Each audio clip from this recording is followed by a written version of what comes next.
उसने एक मांगने वाले को झट से कुछ निकाल कर दे दिया। मैंने कहा कि भाई देखभाल कर देना चाहिए, ये फ्रॉड लोग होते हैं और आम इंसान के जज्बा नेकी को एक्सप्लॉइट करते हैं।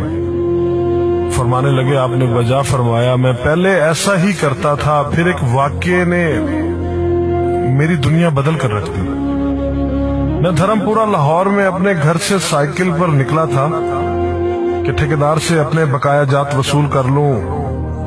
मैं स्टील मिल फिक्सर था और एक कोठी के लेंटर के पैसे बाकी थे, मगर ठेकेदार आजकल पर टरखा रहा था।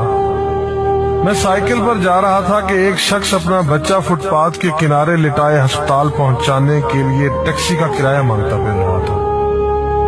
वो कभी किसी पैदल का बाजू पकड़कर हाथ जोड़ देता, मेरा बच्चा बचा ले, मुझे टैक्सी का किराया दे दे। तो कभी मोटरसाइकिल वाले को हाथ देकर रोकता, कभी किसी कार वाले के पीछे भागता कि वो कार में उसके बच्चे को अस्पताल पहुंचा दे। कोई रुकता तो कोई ना रुकता, जो रुकता वो भी उसे घूर कर देखता और आप वाली सोच कर उसे डांटता, काम करके खाने की नसीहत करता और आगे निकल जाता। मैं जो साइकिल साइड पर रोक के एक पांव जमीन पर टेके उसका तमाशा देख रहा था, अचानक उसकी नजर मुझ पर भी पड़ी।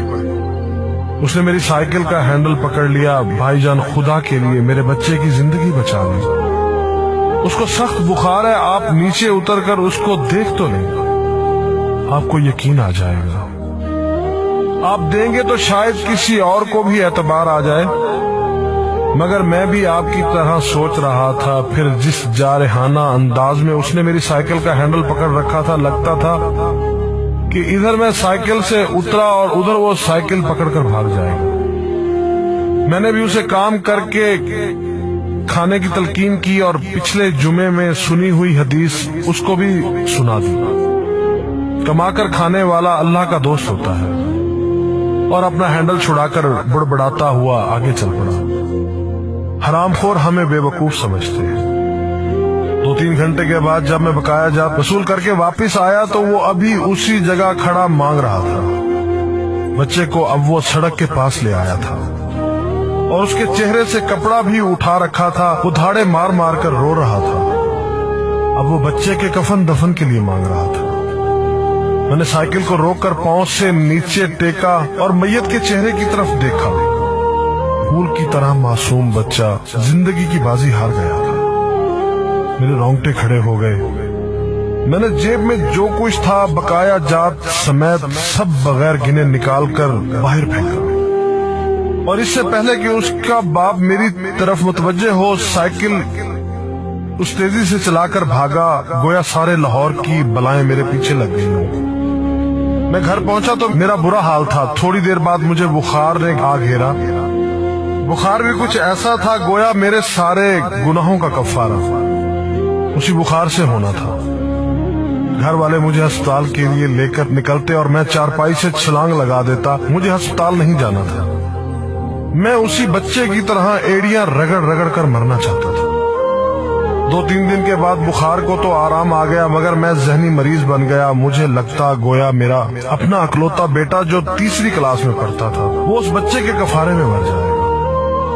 मैंने बच्चे का स्कूल जाना बंद कर दिया। बीवी के बार बार इसरार के बावजूद मैं बच्चे को स्कूल तो क्या दरवाजा खोलने भी नहीं जाने देता था। 40 दिन गुजर गए थे और बच्चे का नाम स्कूल से कट गया था। वाइफ ने अपने भाई से बात की जो दुबई की कंपनी में कैशियर था। उसने मुझे बाहर बुलाने के लिए पासपोर्ट बनाने को कहा, मगर एक तो मैं शनाख्ती कार्ड भी पैसों के साथ निकालकर बच्चे की मैयत पर फेंक आया था। दूसरा, मैं खुद भी बच्चे को अकेला छोड़कर बाहर नहीं जाना चाहता था। वो 40 दिन कयामत के 40 दिन थे। 40वें दिन 10 बजे के लगभग हमारे घर का दरवाजा बजा। दरवाजा मैंने खुद ही खोला और सामने उस बच्चे के बाप को देखकर मुझे चक्कर आ गया। मुझे लगा जैसे हम दोनों आमने सामने खड़े खला में चक्कर काट रहे हैं। दरमियान में बच्चे का चेहरा भी आ जाता। मेरी कैफियत से बेखबर उस बाप ने मुझे दबोच लिया और फूट फूट कर रोना शुरू कर दिया। وہ کچھ کہنے کی بجائے میری ٹھوڑی کو ہاتھ لگاتا اور اسے چوم لیتا، جبکہ میں پتھر کا بت بنے اس کی گرفت میں تھا کہ اچانک مجھے جھٹکا لگا اور میری چیخ کچھ اس طرح نکلی جیسے کسی کو پانی پیتے وقت اچھو لگ جاتا ہے اور پانی اس کے منہ اور ناک سے بہہ نکلتا ہے۔ میں اس بچے کے باپ کو سختی کے ساتھ سینے سے لگائے یوں رو رہا تھا گویا اس کا نہیں بلکہ میرا بچہ مر گیا ہے۔ ہمارے رونے سے گھبرا کر پورا محلہ اکٹھا ہو گیا تھا۔ آہستہ آہستہ 40 دنوں کا غبار نکلا، اس کو میں گھر میں لے کر آیا۔ محلے والے بھی آ گئے تھے جنہوں نے اس آدمی سے بہت افسوس کیا۔ کچھ دیر بعد اس نے اپنی جیب سے میرا شناختی کارڈ نکالا اور مجھے واپس کیا، پھر جیب میں ہاتھ ڈال کر کچھ پیسے نکالے اور میرا شکریہ ادا کر کے کہنے لگا کہ آپ کے پیسے بڑے برکت والے تھے، شاید آپ کے خلوص کی برکت تھی کہ میرے بہت سارے کام ہو گئے۔ سارے اخراجات کے بعد کچھ پیسے بچ گئے تھے، ان میں کچھ پیسے میں نے ادھار لے کر ڈالے ہیں، یہ آپ قبول کر لیجئے، باقی میں بہت جلد آپ کو واپس کر دوں گا۔ میں نے پیسے واپس لینے سے سختی کے ساتھ انکار کر دیا اور منت سماجت کر کے اسے پیسے رکھنے پر راضی کر دیا۔ اس کے بعد میں یہاں بطور اسٹیل فکسر آ گیا۔ میں جی جان سے کام کرتا تھا، چند ماہ میں ترقی کر کے فور مین بن گیا۔ 3 سال بعد میں نے سالے کی مدد سے اپنی کمپنی بنا لی۔ اور اس بچے کے والد کو بھی اپنی کمپنی میں بلا لیا۔ آج وہ میری کمپنی میں فور مین ہے۔ اس بچے کے بعد اللہ نے اس سے 2 بیٹوں اور 1 بیٹی سے نوازا ہے۔ میں اسے آپ سے ملواؤں گا، مگر اسے سائیکل والا قصہ مت بیان کیجیے۔ وہ آج تک نہیں پہچانا کہ میری سائیکل روک کر اس نے مجھ سے سوال کیا تھا۔ وہ مجھے ولی اللہ سمجھتا ہے، جس نے اس بچے کی لاش دیکھ کر سب کچھ نکال کر دے دیا۔ قاری صاحب، اس دن کے بعد میں کسی کو خالی ہاتھ نہیں لوٹاتا۔ قاری صاحب، اس دن کے بعد میں کسی کا ہاتھ خالی نہیں لوٹاتا۔